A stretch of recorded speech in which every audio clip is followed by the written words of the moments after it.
नमस्कार, स्वागत है आपका बात बेबाक में। आपके साथ मैं हूं अभिषेक कात्यायन। बिहार विधान परिषद की 7 सीटों के लिए चुनाव होना है और इन 7 सीटों के लिए जो चुनाव है उससे पहले महागठबंधन में महाकलह खुलकर सामने आ गई है। हालांकि महागठबंधन जो है उसका दायरा जो है वो कांग्रेस से अब अलग हो चुका है, क्योंकि कांग्रेस ने खुद को महागठबंधन से पहले ही अलग करके कह दिया कि हम बिहार में आरजेडी के साथ नहीं है। लेकिन कहते हैं कि अगर आपके खिलाफ कोई एक आपका साथी आपके खिलाफ है और कहता है कि आपका व्यवहार अच्छा नहीं है, तो माना जा सकता है कि हो सकता है कि वो गलत कह रहा हो। लेकिन एक के बाद एक सभी साथी आपके रवैये पर सवाल उठाने लगे तो मतलब आपने जरूर कहीं ना कहीं कुछ गड़बड़ है। अब सवाल यह है कि क्या मुख्य विपक्षी दल आरजेडी के अंदर कुछ घमंड आ गया है? क्या आरजेडी को ऐसा लगने लगा है कि विपक्ष का मतलब सिर्फ हम और बाकी जो सहयोगी हैं उनको नजरअंदाज करना शुरू कर दिया आरजेडी ने? यह सवाल इसलिए उठा कि पहले कांग्रेस जो जख्मी थी आरजेडी के हमले के बाद से, उसके बाद अब वाम दलों ने भी आरजेडी के रवैये पर, उसके रुख पर सवाल उठा दिया है। सवाल यह उठाया कि जब आरजेडी के पास जो संख्या बल है विधानसभा में, उसके मुताबिक सिर्फ 2 प्रत्याशी विधान परिषद के लिए चुनाव जीत सकते हैं, फिर आरजेडी ने बिना सहयोगियों से बात किए तीसरा कैंडिडेट मैदान में कैसे उतार दिया? और वाकई अगर संख्या बल को, आंकड़ों को देखें तो बहुत आश्चर्य लगता है कि क्या आरजेडी के अंदर अपनी जीत या अपनी ताकत का इतना गुमान है कि संख्या बल में कांग्रेस और वाम दलों के विधायकों को पूरी तरह नजरअंदाज करके अपना तीसरा प्रत्याशी मैदान में उतार दिया? जाहिर तौर पर एनडीए को मौका मिला और एनडीए ने भी आरजेडी पर जमकर हमला बोला है। एक रिपोर्ट देखिए, उसके बाद चर्चा करें। एमएलसी चुनाव को लेकर महागठबंधन में घमासान मचा है। आरजेडी ने 3 उम्मीदवारों की घोषणा तो कर दी, लेकिन इसके लिए महागठबंधन के सहयोगी दलों से मंजूरी नहीं ली। आरजेडी के फैसले से लेफ्ट और कांग्रेस सख्त नाराज है। कांग्रेस ने तो आरजेडी को खुलेआम चुनौती देते हुए यह ऐलान कर दिया कि आरजेडी के खिलाफ कांग्रेस और लेफ्ट का संयुक्त कैंडिडेट होगा। कोई भी फैसला आप लेते हैं तो उसमें महागठबंधन की पार्टियों के साथ राय विचार करके कुछ फैसला होना चाहिए। लेकिन राजद ने जिस तरह से एक तरफा तरीके से 3 सीटों पर अपने उम्मीदवार की घोषणा कर दी है, इस पर हम लोगों का भारी ऑब्जेक्शन है। राष्ट्रीय जनता दल को यह समझ में नहीं आता है कि जब आप गठबंधन में होते हैं तो गठबंधन का एक धर्म होता है, उसको तार-तार करने की आवश्यकता नहीं है। मैं ये देख रहा था और हम लोग ये देख रहे हैं कि वो कई बार ऐसा फैसला कर लेते हैं जो फैसला लगता है कि मनमाने ढंग से कर लिया गया है। बिहार विधानसभा के अंक गणित पर नजर डालें तो 243 सीट वाले बिहार विधानसभा में बीजेपी के 77, आरजेडी के 76, जेडीयू के 45, कांग्रेस के 19, लेफ्ट के 16, एआईएमआईएम के 5, हम के 4 विधायक हैं और एक निर्दलीय विधायक है। भले ही आरजेडी इतरा रही हो, लेकिन एमएलसी चुनाव में इसके 3 उम्मीदवार की राह आसान नहीं है। देखिए, पहले तो उनको समर्थन जुटाना है, या तो माले का समर्थन उनको प्राप्त हो या कांग्रेस पार्टी का समर्थन प्राप्त हो, तभी तो वो 3 उम्मीदवार के लड़ने लायक हैं। नहीं तो ये जो 3 उम्मीदवार उतारे हैं उनके संख्या बल के हिसाब से तो 2 ही उम्मीदवार उतार सकते हैं। देखिए, शुरू से राजद ने जो संस्कृति बनाई हुई है कि अपने आप को स्वयंभू समझने की, तो कहीं ना कहीं जो राज्यसभा चुनाव में जो उनके पार्टी में पूरी तरह से बेचैनी हो गई थी, क्योंकि उन्होंने जो MY समीकरण करके अपने परिवार को ही हमेशा प्राथमिकता दी, उसके कारण राजद के पूरे पार्टी में खलबली मची थी। उस खलबली को दूर करने के लिए उन्होंने आनन फानन में, ताकि राज्यसभा चुनाव में हमारे यहाँ विद्रोह न हो जाए, 3 कैंडिडेट का घोषणा कर दिया। कांग्रेस और लेफ्ट ने अगर अपना संयुक्त उम्मीदवार उतार दिया तो आरजेडी की हार तय है और इसका असर महागठबंधन की सेहत पर भी पड़ेगा और लेफ्ट और कांग्रेस की आरजेडी से दूरियां बढ़ सकती हैं। शैलेंद्र, जी मीडिया, पटना। राष्ट्रीय जनता दल ने न कभी अपने दल के अंदर के नेताओं का सम्मान किया है, न गठबंधन के नेताओं का सम्मान किया है, न कभी घटक दलों का सम्मान किया है। हमेशा अपने घटक दलों को राजनीतिक दुलत्ती ही दी है। कांग्रेस का क्या हश्र किया? और अभी विधान परिषद के जो चुनाव होने वाले हैं उसमें लेफ्ट पार्टियों के साथ कैसा बर्ताव है? राष्ट्रीय जनता दल की यह संस्कृति रही है किसी को भी सम्मान नहीं देना। चर्चा के लिए जो मेहमान हमारे साथ जुड़े हैं उनसे आपका परिचय करा दें। बिहार बीजेपी के प्रवक्ता निखिल आनंद हमारे साथ हैं और जेडीयू की तरफ से पार्टी के प्रवक्ता अभिषेक झा जुड़े हैं। मुख्य विपक्षी दल आरजेडी से पार्टी के नेता विजय प्रकाश हैं और बिहार कांग्रेस के प्रवक्ता असित नाथ तिवारी हमारे साथ जुड़े हैं। इसके अलावा सीपीआईएमएल से उमेश सिंह जो पार्टी के नेता हैं वो भी हमारे साथ जुड़े हैं। आप सबका बहुत बहुत स्वागत है। शुरुआत आरजेडी से करेंगे। विजय यादव जी, विजय प्रकाश जी, मैं आपसे एक बात पूछूं कि कई बार इसी मंच पर हम लोग चर्चा के दौरान कहते भी हैं कि इसमें कोई शक नहीं है कि आरजेडी बड़े भाई की भूमिका में है, इसमें कोई शक नहीं है कि मुख्य विपक्षी दल होने के नाते आरजेडी की ताकत बहुत है, लेकिन क्या इसका मतलब आरजेडी के अंदर इतना अपनी ताकत को लेकर कोई घमंड हो जाए कि वो उसके सिर चढ़कर बोलने लगे? ये संख्या बल के हिसाब से जाहिर सी बात है कि आपके पास तीसरे विधान पार्षद को जिताने की ताकत नहीं थी, फिर क्या सोचकर आपने सहयोगियों को दरकिनार कर दिया? देखिए, जो सहयोगी बोलेंगे अभिषेक जी और जो विपक्ष के लोग बोलेंगे सब बात आप ही पहले बोल दिए, तब तो और उनको ताकत मिल जाएगा बोलने के लिए। लेकिन आपको मालूम होना चाहिए कि 29 तारीख को ही हमारे नेता तेजस्वी यादव जी के साथ जो है घटक दलों के लोग सभी बैठे थे और बातें हुई। क्या बातें हुई वह रूम के अंदर की बात का है और उसके बाद उसके सुबह में यह फैसला लिया गया। हो सकता है कि पार्टी के जो और गठबंधन के लोग हैं उनके शीर्ष नेता से बात हमारे नेता का हो चुका होगा, इसीलिए फैसला लेने का काम किया है। इसमें कोई ताकत दिखाने का नहीं, यह जो है अपनापन और जो है आत्मविश्वास ये पार्टी के पदाधिकारियों का बयान है। विजय प्रकाश जी, विजय प्रकाश जी, जो हम बयान सुना रहे थे वो पार्टी के पदाधिकारियों का बयान है, पार्टी के किसी कार्यकर्ता ने यह बयान नहीं दिया है। क्या आपको लगता है कि वाम दल के जो ऑफिशियल पदाधिकारी हैं उनको भी नहीं पता कि तेजस्वी यादव की किनसे बात हो गई और मुहर लग गई?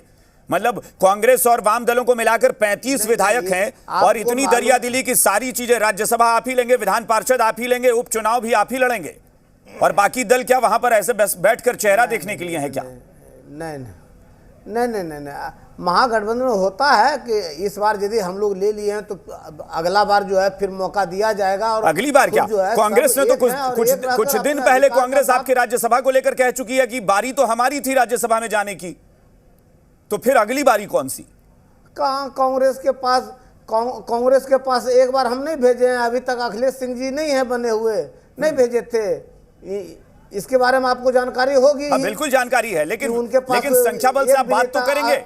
आपके पास 2 विधान पार्षद जिताने के बाद कितने विधायक बच रहे हैं भाई? कितने विधायक बचेंगे? 35 विधायक वहां है तो वहां नहीं जीते और आपके कैंडिडेट जीत जाएंगे।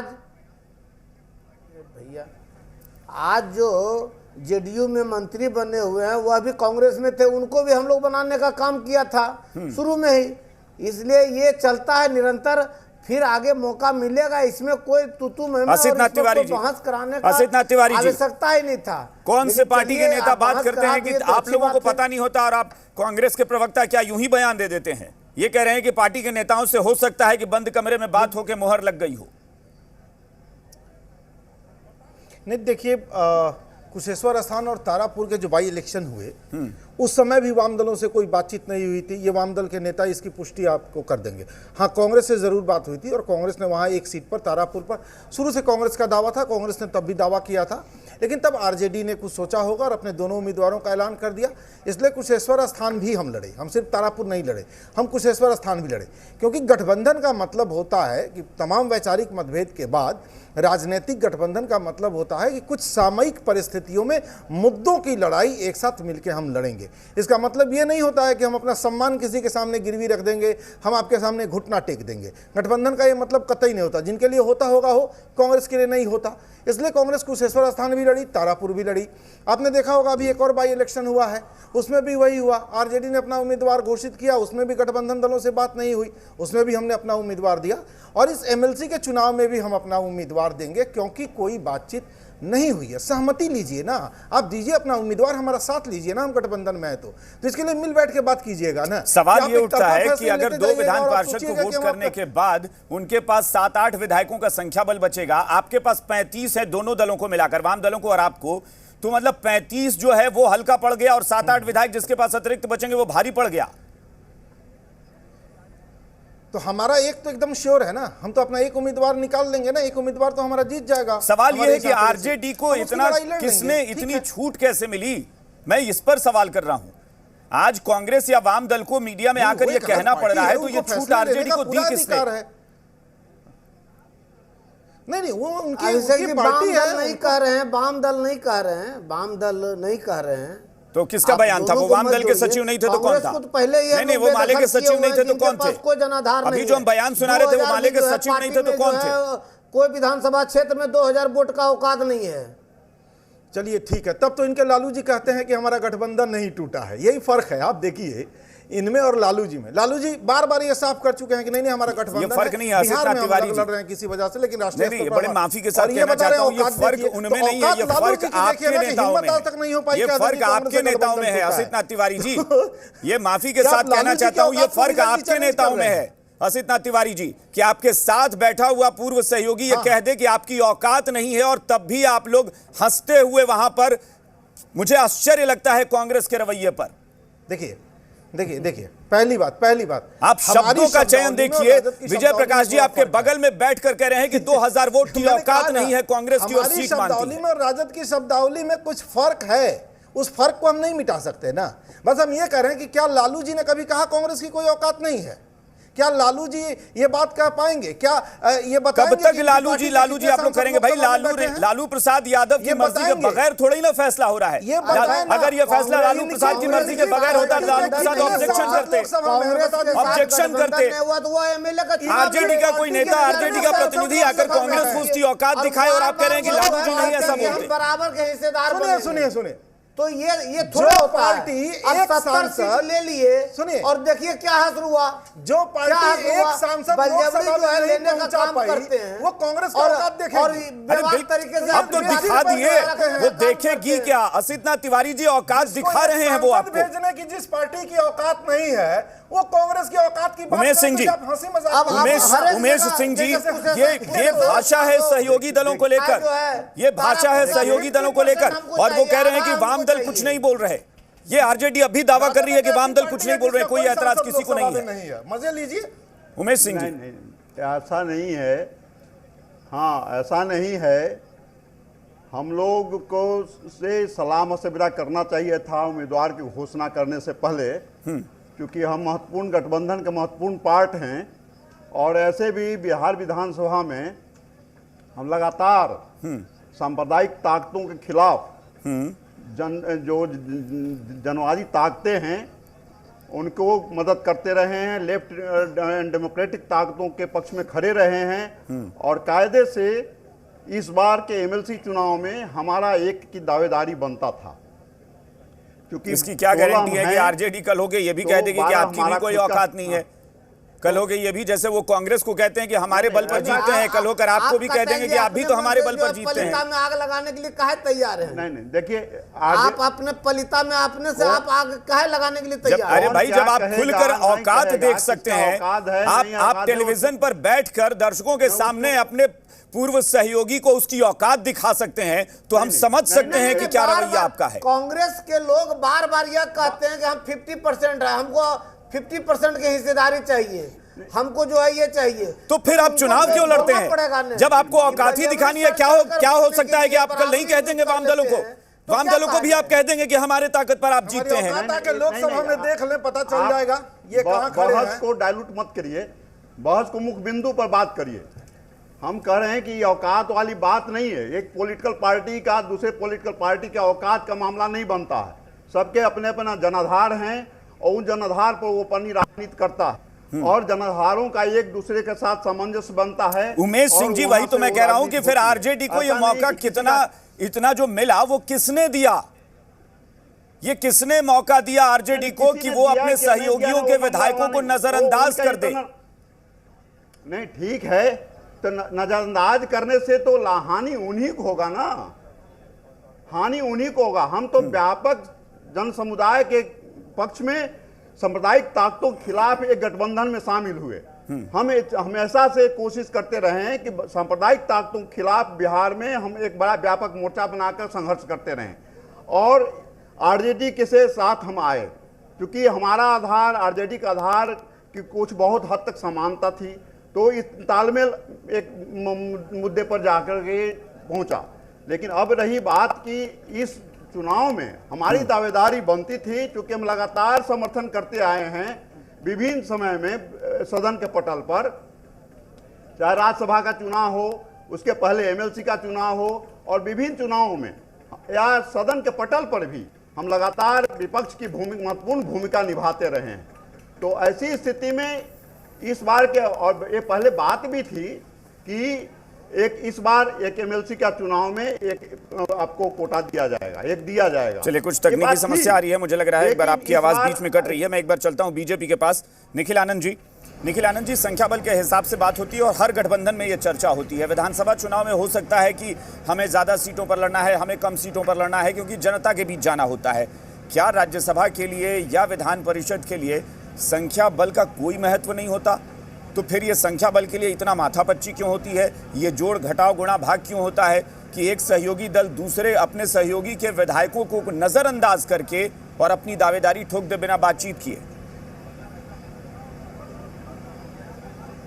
अभिषेक जी, आपने काफी देर से मौका दिया है, मुझे 3 मिनट का वक्त देंगे, क्योंकि वो लोग आपस में ही लड़ते रहते हैं ना, तो मुझे लगा कि आपकी जरूरत भी वहां पर उन लोग आपस में ही देख ही रहे हैं क्या चल रहा है।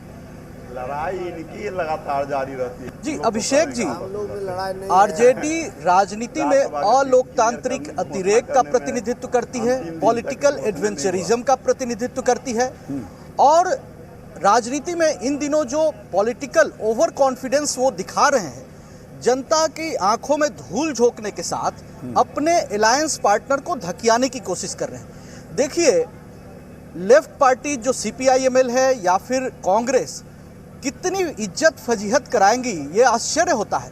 मैं तो बार बार कहता हूं कि सीपीआईएमएल ने इमोरल जो गठबंधन अलायंस किया है आरजेडी के साथ, कुशवाहा समाज के बेटे कॉमरेड चंद्रशेखर जो जेएनयू-एसयू के प्रेसिडेंट थे, उनका हत्यारा कौन था? शहाबुद्दीन, एक गुंडा जो आरजेडी का नेता था।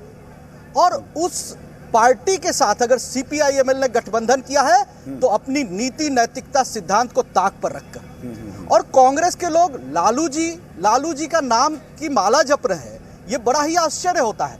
देखिए, राजनीति के किसी भी नैतिकता के सिद्धांत के तकाजे पर आरजेडी और उनका अलायंस महागठबंधन कहीं नहीं टिकता है। इसके पहले भी देखें, उपेंद्र कुशवाहा जी के साथ इन्होंने क्या बर्ताव किया, हम वीआईपी के साथ कालांतर में क्या स्थिति उनकी बना दी, इज्जत फजीहत कर दी। देखिए, तेजस्वी यादव की पालकी ढोने के लिए इनको लोग चाहिए, इनको साथ में शांतिपूर्ण सह अस्तित्व के सिद्धांत पर आधारित कोई गठबंधन नहीं चाहिए। ये तो पॉलिटिक्स में ये चाहते हैं कि कोई पिछलग्गू बनकर इनका झोला झंडा उठाए, और इनके परिवार में राज्यसभा में उम्मीदवार कौन है? एक तो दीदी बनाता है या और दूसरा बनने के लिए तैयार बैठे रहते हैं लोग।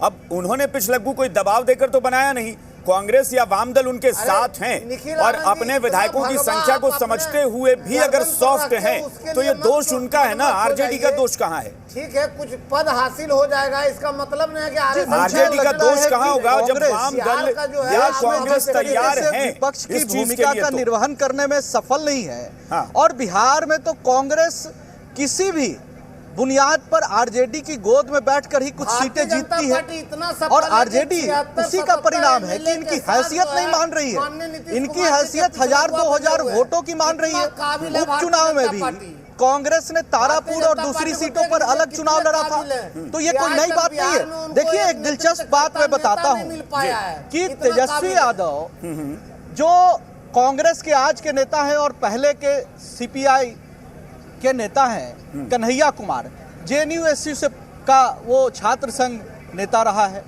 जेएनयू का पढ़ा हुआ छात्र, उसके साथ डायस शेयर करने में उनको बड़ा संकोच होता है, एप्रीहेंड करते हैं, गठबंधन तक को दाव में लगा लेते हैं, और ए टू जेड अलायंस के लिए कन्हैया को छोड़ करके छुटभैया नेता के साथ ए टू जेड अलायंस बनाते हैं। तो ये आरजेडी का इंफीरियोरिटी कॉम्प्लेक्स है, और तेजस्वी यादव निश्चित तौर पर उनमें वो करेज नहीं है कि कन्हैया कुमार के साथ डायस शेयर करे।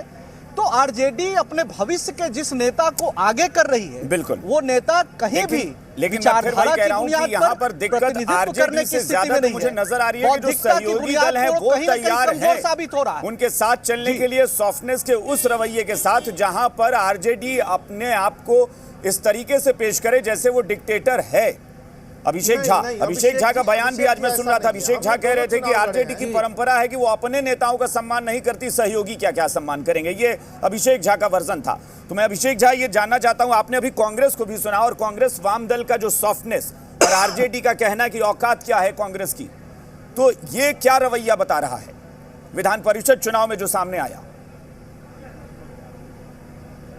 अभिषेक जी, मैंने जो भी बयान दिए तथ्यों के आधार पर और जो भी दृष्टांत हमारे सामने आए हैं उनके आधार पर, आपने मुझे सबसे अंतिम में मौका दिया। मैं बड़े इत्मीनान से सभी लोगों की बात सुन रहा था। उम्मीद करूंगा कि कोई मुझे बीच में नहीं टोकेगा। अभी आपने शुरुआत में तीनों पार्टी से आए हुए प्रतिनिधियों को मौका दिया। इन लोगों की जो बातचीत हुई उसी में जो सही मैसेज है वो जनता के पास पहुंच गया। आरजेडी के साथी बता रहे हैं कि लालू जी ने सबसे बात कर ली थी या आरजेडी के स्तर पर बातचीत हो चुकी थी और तब कैंडिडेट्स अनाउंस हुए। दूसरी तरफ कांग्रेस पार्टी और सीपीआई-एमएल के साथी ने बताया कि भाई हमसे ना बातचीत की गई ना हमको कॉन्फिडेंस में लिया गया, सीधे कर लिया। देखिए, मैं उम्मीद करूंगा कांग्रेस को मत जोड़िए। मैं उम्मीद करूंगा पहले से हमारे गठबंधन से अलग है। अभी जो बातें कही गई हैं कांग्रेस के साथी के द्वारा, मैं उसी बात को दोहरा रहा हूं। कांग्रेस के साथी ने कहा कि भाई साथ लेकर हमें नहीं चला जा रहा है। हम लोग हैं, आरजेडी है अभी वर्तमान में। जो बात अभी जनता के लोग उनको बोलने दीजिए, क्योंकि लेकिन आपकी बात को मैं कंसीडर कर रहा हूं। आपने कह दिया ना कि कांग्रेस को पहले ही हटा चुके हैं साइड में, फिर भी कांग्रेस दंडवत है, तो ये मेरे लिए भी अब सोचने वाला विषय तो है। अभिषेक झा, नहीं ठीक, अरे आप ये बात समझिए कि एक तरफ से बयान है कि भाई दोनों चुनाव में अपने उम्मीदवार थोड़ा धैर्य रखिए। शब्द का चयन कर लिया। मैं आपको बयान सुनाऊंगा। मैं आपको आपका बयान, आप ही का बयान याद दिलाऊंगा। मैं आपको आपका बयान याद दिला सकता हूं। एक बार अभिषेक झा अपनी बात पूरी करते हैं। जी अभिषेक झा जी, तो स्थिति पहले ही साफ हो चुकी है कि इन लोगों के बीच एक दूसरे के साथ राजनीतिक दुलत्ती का खेल चल रहा है। एक दूसरे को नीचा दिखाने की होड़ है। राजद की संस्कृति शुरू से ऐसी रही है। यह कोई पहला दृष्टांत हमारे सामने नहीं है। इससे पहले भी कई बार हम लोगों ने देखा है कि किस तरह से घटक दलों को कितना सम्मान दिया जाता है। इनके लिए है कि भाई सबसे ज्यादा कुछ मिले उन्हें ही मिले, तो ये राष्ट्रीय दल की संस्कृति है। हालांकि इनके उम्मीदवार को मुंह की खानी पड़ेगी। अब जो भी करते हैं कांग्रेस और वाम दल के साथी, ये उनका मसला है, लेकिन राजनीति का यह दृश्य जनता अच्छे से समझ रही है। कांग्रेस पार्टी के साथ कितनी बड़ी दिक्कत है, कांग्रेस पार्टी के साथ इतनी बड़ी दिक्कत है। एक तरफ कांग्रेस पार्टी राष्ट्रीय पार्टी होने का दम बढ़ती है और लंबे समय से आपने देखा है कांग्रेस पार्टी के बिहार के नेता भी कड़ा स्टैंड लेने की हिम्मत नहीं दिखाते हैं। ये लोग कभी कड़ा स्टैंड लेने की हिम्मत नहीं दिखाते हैं राष्ट्रीय जनता दल के खिलाफ। आप हमेशा देखिए कि वर्जन दोनों तरफ से क्या सुनने को मिलता है। राष्ट्रीय स्तर पर है भैया, प्रदेश के स्तर पर नहीं है। नहीं, अभी मैं ठीक है, चलिए मैं उस बयान पे जाता हूं। अभी असित नाथ तिवारी जी कह रहे थे कि कैसे हम दंडवत हैं, तो मैं अभी हाल फिलहाल की दो घटनाओं का जिक्र कर रहा हूं। एक बयान असित नाथ तिवारी जी, आपका ही बयान आया था जब लालू प्रसाद यादव पटना लौटे थे कि लालू प्रसाद यादव का इतना खौफ है एनडीए को कि बीजेपी ने जातीय जनगणना पर अपना स्टैंड बदल लिया। इतना डरते हैं लालू प्रसाद यादव से। मुझे वाकई असित नाथ तिवारी जी, वो आप ही थे, मुझे लगता है वही असित नाथ तिवारी थे, आप ही, कोई और तो दूसरा नहीं था असित नाथ तिवारी, तो मुझे लगता है आप ही थे। मुझे आश्चर्य लगा कि ये आरजेडी प्रवक्ता आगे डेजिग्नेशन में लिख दूं या कांग्रेस का प्रवक्ता लिखूं क्या? मुझे वाकई आश्चर्य लगा था कि असित नाथ तिवारी का बयान है कांग्रेस के प्रवक्ता। ये तो कभी आपके मुंह से कभी नहीं सुना मैंने कि एनडीए कांग्रेस से डरता है। तो फिर आरजेडी को ही अपना नेता मान लीजिए, आरजेडी को अपनी पार्टी मान लीजिए। यही वजह है कि आरजेडी आपके सर पर चढ़कर बैठती है। एक दूसरा बयान मैं सुनाता हूं, दूसरा बयान सुना दूं असित नाथ तिवारी जी कि जिस दिन आपके बिहार प्रभारी भक्त चरण दास कहते हैं कि हमें खुशी होगी कि आरजेडी राज्यसभा की एक सीट हमें दे, उसके अगले दिन बिना बातचीत किए आरजेडी अपने कैंडिडेट का ऐलान करती है। ये वो भक्त चरण दास है जिनके बारे में लालू प्रसाद यादव ने क्या टिप्पणी की थी मुझे बताने की जरूरत नहीं है। यह है कांग्रेस का दंडवत होना। अगर आरजेडी आपके सिर पर चढ़कर बैठी है तो कारण आप हैं, आरजेडी नहीं है असित नाथ तिवारी।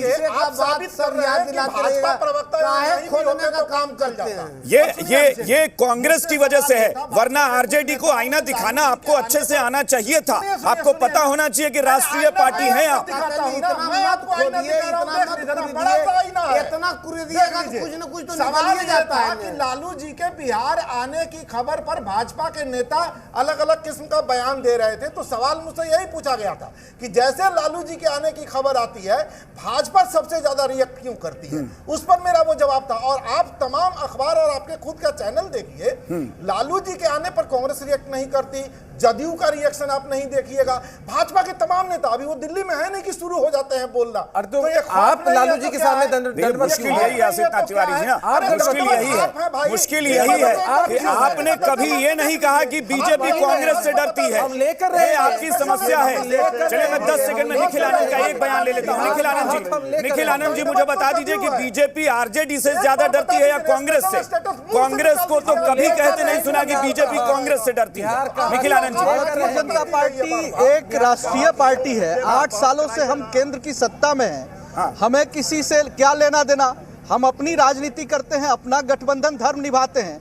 निश्चित तौर पर आरजेडी को बिहार की राजनीति से हम नेस्तनाबूद कर देंगे और आने वाले समय में भारतीय जनता पार्टी अब ये चलिए ठीक है, ये वाम दल और कांग्रेस को ही तय करना है कि उनका स्टैंड क्या होगा, लेकिन याद रखिएगा कि ये आप लोगों का रवैया जो है वही आरजेडी को बढ़ावा देता है। आरजेडी ने कुछ नहीं किया आप लोगों ने है, जिसका अंजाम आप लोग अब भुगत रहे हैं। चलिए बहुत बहुत शुक्रिया आप सबका, बहुत बहुत शुक्रिया चर्चा में शामिल होने के लिए। बात बेबाक में इतना ही, बने रहिए जी बिहार झारखंड के साथ।